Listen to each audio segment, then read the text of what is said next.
Good morning বন্ধুরা, কেমন আছো তোমরা? আশা করছি সবাই অনেক ভালো আছো। আমি অনেক ভালো আছি। এখন বাজে 9:30টার মতো। তো ঘুম থেকে উঠে বেশ কিছুক্ষণ শুয়ে শুয়ে মোবাইল দেখছিলাম। আর আজকে যেহেতু শনিবার, পড়াও ছিল না, তো একটু আগেই ঘরটার গুছিয়ে ঘরটা ঝাড় দিয়ে, বাইরেটুকু ঝাড় দিয়ে তো ঘরটা মুছতে চলে এসেছি।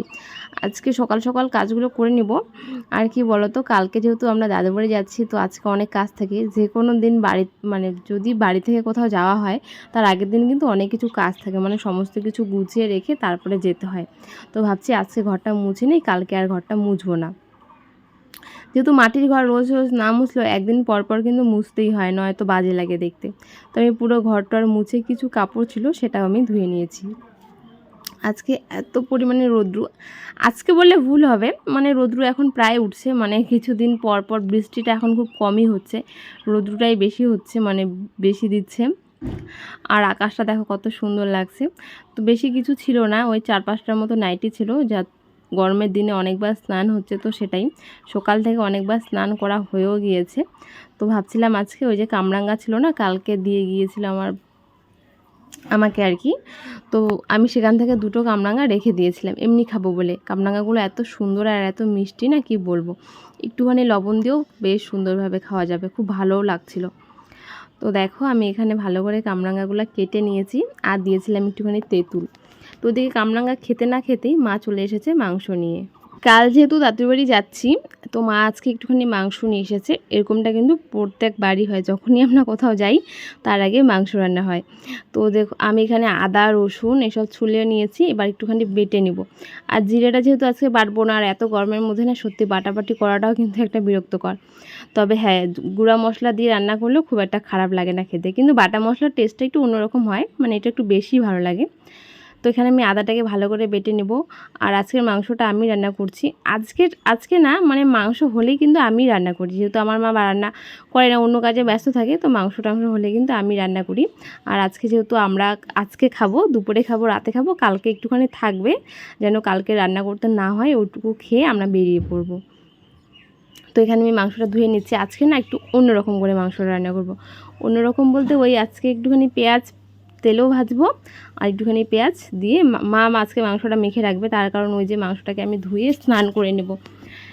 অনেকবার স্নান করতে করতে না শরীরটা এমন হয়ে গিয়েছে, একটু পরপর স্নান না করলে একটা আমার অভ্যাসে পরিণত হয়েছে, সেটাও মাও বলে এটা খুবই খারাপ। তো এই যে মাংসটা ধুয়ে নিচ্ছি, মাংসটা ধুয়ে মাকে দিয়ে দেবো। মা যে মশলাটা আমি বেটে নিয়েছি সেটা দিয়ে একটুখানি পেঁয়াজ কেটে তেল হলুদ লবণ দিয়ে একটুখানি মেখে রেখে দেবে, তারপরে আমি স্নানের পর বসিয়ে দেবো। আর আলু আবার ভাজাভাজি করতে হবে, মাংসর মধ্যে তো আলু না দিলে আমার হয়ই না। আর একটা জিনিস, যেটা আমাদের বাড়িতে মাংস হবে তো আর কিচ্ছু হবে না, কেন কি মাংসটা আমি যেহেতু রান্না করি, আর আমাদের বাড়িতে যেহেতু খাওয়ার সেরকম কেউ নেই, তো একটা তরকারি দিয়েই কিন্তু আমরা ভাত খাই।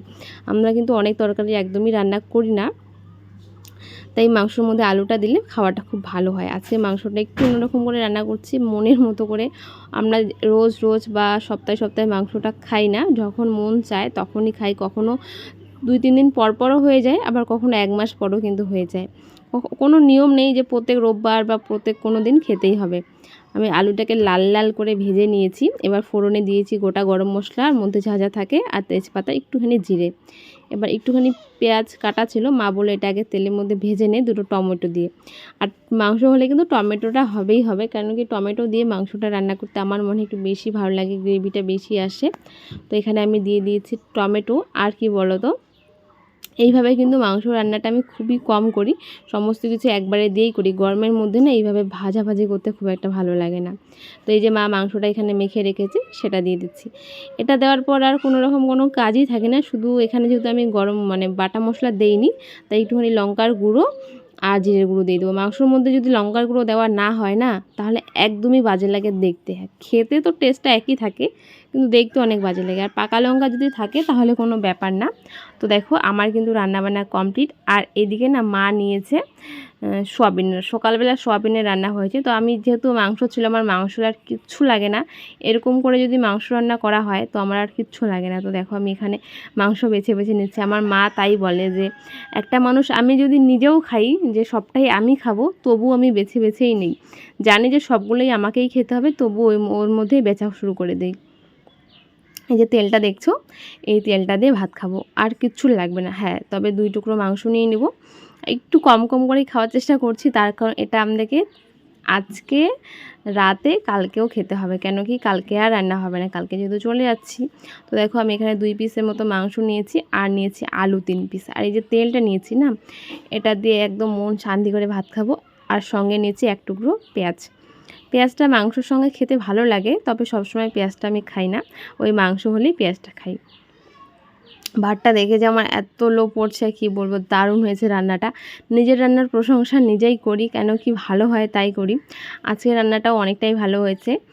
তো শান্তিমতো করে ভাতটা খেয়ে আরেকবার স্নান করে বাসনটা মাজবো আগে, তারপরে স্নান করে ঘরে এসেছি। এখনও আমার নাইটিটা ভেজা, আমি যে বিছানার মধ্যে শুয়েছি সেটাও ভেজা, তার কারণ স্নানের পর না মাথাটা মোজা হয়নি, তো জায়গাটা ভিজে গিয়েছে। আর এই যে বিড়ালটা এত অত্যাচার করে, আমি যখনই ঘরে আসি তখনই ও কী চায় আমি কিছুই বুঝি না, শুধু আমার শরীরের উপরে উঠবে আর ম্যাও ম্যাও করবে, কান্নাকাটি করবে। দেখতে পাচ্ছ কেমন করছে, আমার মুখের উপর দিয়ে ঘোরাঘুরি করছে, তো এরকমটাই করতে থাকে। তো বিছানাটা খুব ছড়িয়ে ছিটিয়ে আছে, তার কারণ ওই যে সকালবেলা দেখলে অনেকগুলো নাইটি ধুয়ে দিয়েছিলাম, তো সেগুলো শুকিয়ে গিয়েছে, সেইগুলো নিয়ে এসেছি। এখন একটুখানি শুলাম, তার কারণ মানে শুয়ে পড়ছি ওই বিড়ালটাকে দেখানোর জন্য। আমি শুয়ে পড়লে না এরকম অত্যাচার করে। তো এখন আমি উঠবো, উঠে কিছু কাজ আছে সেইগুলো করব। তার আগে কি বলো তো, কালকে যেহেতু দাদু বাড়ি যাচ্ছি, আমি না কিছু কানের কিনেছি। কিছু বলতে ওই একজোড়া কানের আর একটা নাকের কিনেছিলাম। সবসময় তো পরা হয় না, আর যদি কোথাও যাই তাও যদি না পরি না, মানে পরতে হয়, না হলে ফুটোগুলো না আস্তে আস্তে ছোটো হয়ে যায়। এখন আমি একদিন ট্রাই করলাম সোনার কানেরটা নাকেরটা ঢুকানোর জন্য, কিছুতেই ঢুকছিল না।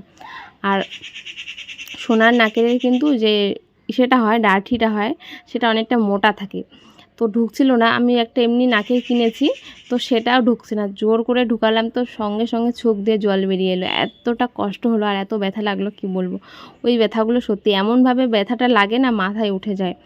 তো তারপরে আমি একটুখানি কানেরটা নাকেরটা পরে নিলাম, ভাবছি এখনই পরে নেই, জানি নাকটা যখন নাকেরটা ঢোকাবো তখন কিন্তু অনেকটা ব্যথা করে, সেই ব্যথাটা অনেকক্ষণ অবধি থাকে। তো দেখো এই যে নাইটিগুলো আছে, এগুলো এখন ভাঁজ করে নেবো। বিছানায় অনেক কাপড় আছে, সকালবেলা যত কাপড় ধোয়া হয়েছে একটাও গোছানো হয়নি। এই তো সন্ধ্যার দিকে এখন ঘরে এসে এই টুকিটাকি কাজগুলো করে নেব। দুপুরবেলা না গরমের মধ্যে ভালো লাগে না, কাপড় তো শুকিয়েছে অনেক আগেই, কিন্তু এনে বিছানার মধ্যে রাখা হয়েছে, গোছানো হয়নি, এখন গোছাচ্ছি। আমি প্রায় এরকমটাই করি, সন্ধ্যার দিকেই জামা কাপড় গুছিয়ে রাখি। তার কারণ এই ভর দুপুরবেলা টিনের ঘরে অতিরিক্ত গরমের মধ্যে আর গোছানো হয়ে ওঠে না। তাড়াহুড়ো করে কোনো কাজ করলে কিন্তু সেই কাজটা ভালোও লাগে না। তো ধীরে সুস্থে শান্তি মতো করে এই যে এখন ঘরটা অনেকটা ঠান্ডা, স্নান করে এসেছি, এখন এই যে জামা কাপড়গুলো গুছিয়ে নিচ্ছি। এটাই লাস্ট স্নান আজকের মতো, 4 বার হয়েছে, 4 বার কি 5 বার হয়তো হয়েছে। তো এখন মার শাড়িগুলো ছিল, মার শাড়ি তো আমি ওখানে ছিল, কিন্তু মায়ের শাড়িটা আর রোদ্রুতে দেওয়া হয়নি, মা রোদ্রুতে জামা কাপড় দিতে মানা করে। তো আমি এগুলো এখানে দিয়ে দিয়েছি বাইরে, মানে আমাদের ঘরের বাইরে উঠানের মধ্যেই, ছায়ার মধ্যে খুব সুন্দরভাবে শুকিয়ে গিয়েছে।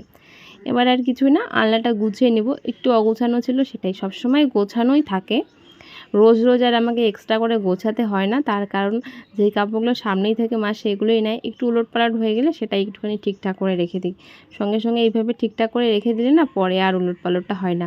আর আমি যে কাপড়গুলো দেখছো মা কালকে এখন একটু পরে আমি মানে জামা কাপড় গুছাবো, তো মা একটা শাড়ি খুঁজছিল, সেটাই দেখছি কোথায় আছে, আর একটুখানি বালু হয়েছে, সেগুলো ঝেড়ে ঝুড়ে একটু উলটপালট করে ঠিকঠাক করে রেখে দিচ্ছি।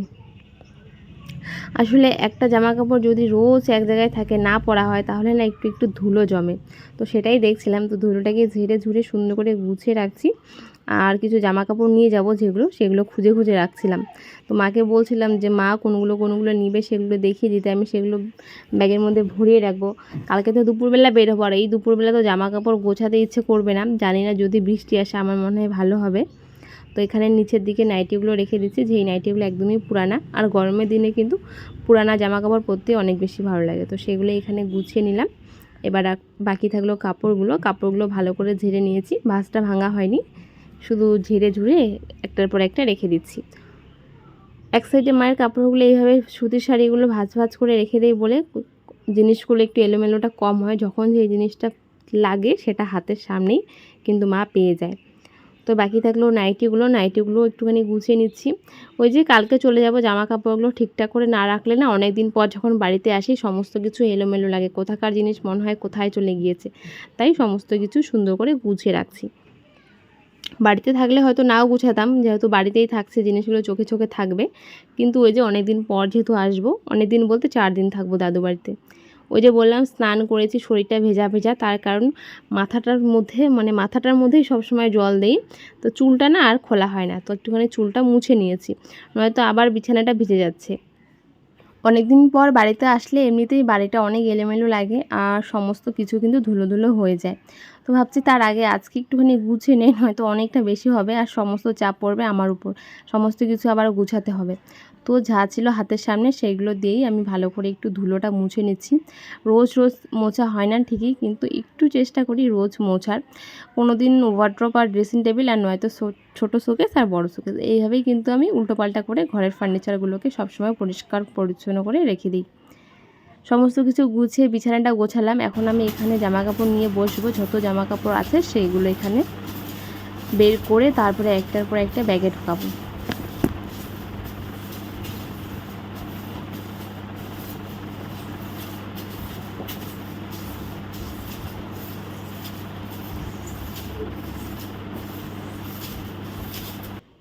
এখানে আমি সমস্ত কিছু নিয়ে নিয়েছি, যেই জিনিসগুলো আমরা নিব, আর মা যেই শাড়িগুলো নেবে সেগুলো নিয়েছি।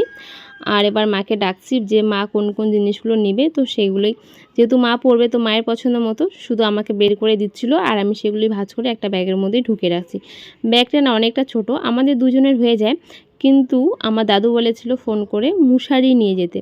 আর কি বলো তো, যেহেতু ওখানে থাকবে অনেক অনেক লোকজন আসবে, বিছানা তো এত জায়গা হবে না, নিচেও কিন্তু বিছানা করে শোয়া যায়, তো যেখানে শুবে সেখানে তো মশারি লাগবে, তাই আমাদের বাড়ি থেকে এক্সট্রা যে মশারি থাকে সেগুলো নিয়ে যেতে বলেছে। কিন্তু এই ছোট্ট ব্যাগের মধ্যে জায়গা হচ্ছিল না, তবু আমি অনেক কষ্টে চাপাচাপি করে মশারিগুলো ঢুকিয়েছি, কিন্তু চেনটা লাগানো যাচ্ছিল না।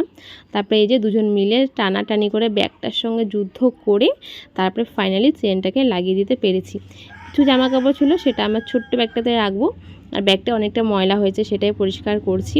তো ব্যাগ ট্যাগ সমস্ত কিছু গোছানো কমপ্লিট। তো চলো আজকের ভিডিওটা এখানে শেষ করছি। সবাইকে গুড নাইট।